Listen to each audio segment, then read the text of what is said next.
নেতাজি সুভাষ আপনাকে বলছি। কবি শৈলেন্দ্র হালদার।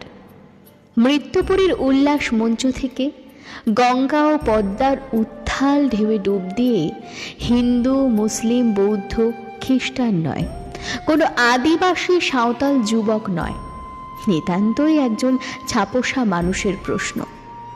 আপনি কি এই স্বপ্নের ভারতবর্ষ দেখতে পাচ্ছেন নেতাজি? আমাদের পেটে দাউ দাউ করে জ্বলছে খিদে। রান্নার গ্যাস থেকে, ইলেকট্রিক বিল থেকে, চাল, ডাল, তেল, নুন, পেঁয়াজের খোসা থেকে, জঙ্গলের পাতা থেকে, পরাজয়ের গ্লানি থেকে, জ্বলন্ত ইটভাটার সামনে ক্ষুধার্ত শিশু শ্রমিকটির মতন জ্বলে উঠছে আমাদের হতাশা। আপনি কি আপনার এই স্বপ্নের ভারতবর্ষকে চেয়েছিলেন নেতাজি? যুদ্ধ যুদ্ধ খেলায় আমরাই প্রথম। শহীদদের লাশের উপর পিষে দিয়েছি ট্রাক্টর, সৈনিকের বুক ঝাঁঝরা করে দিয়েছি গুলির পর গুলি। বন্দুকের নলের মতন এগিয়ে আসছে ওই প্রতিশ্রুতির গোলা বারুদ। রাষ্ট্রের মুখে ছুড়ে দিয়েছি বান্ডিল বান্ডিল কাগজ। দেশের সম্পদ লুণ্ঠনকারীদের দিচ্ছি সুরক্ষার বলয়। এই অস্থির সময়ে ভয়ঙ্কর গর্জন আপনি কি শুনতে পাচ্ছেন নেতাজি? হাজার হাজার কোটি টাকায় আমরা মনোরম মূর্তি গড়ছি, ধর্মের জন্য বানাচ্ছি মন্দির, মসজিদ, গির্জা।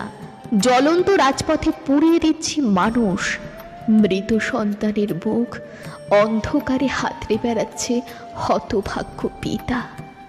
যন্ত্রণায় কুঁকড়ে যাওয়া এই জননীর কান্না আপনি কি শুনতে পাচ্ছেন নেতাজি? আপনি কি জানেন লক্ষ কোটি লাশের মধ্যে কত বেকার? আমাদের সম্পদ কারা লুট করে খাচ্ছে? প্রতি মিনিটে ধর্ষিতার সংখ্যা ঠিক কত? আমাদের এই স্বপ্নের দেশের মাটিতে খাদ্যের অভাবে বিনা চিকিৎসায় কত কৃষক আত্মহত্যা করে?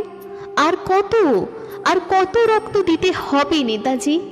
দুমুঠো ভাতের জন্য আমিও বাঁচতে চাই নেতাজি।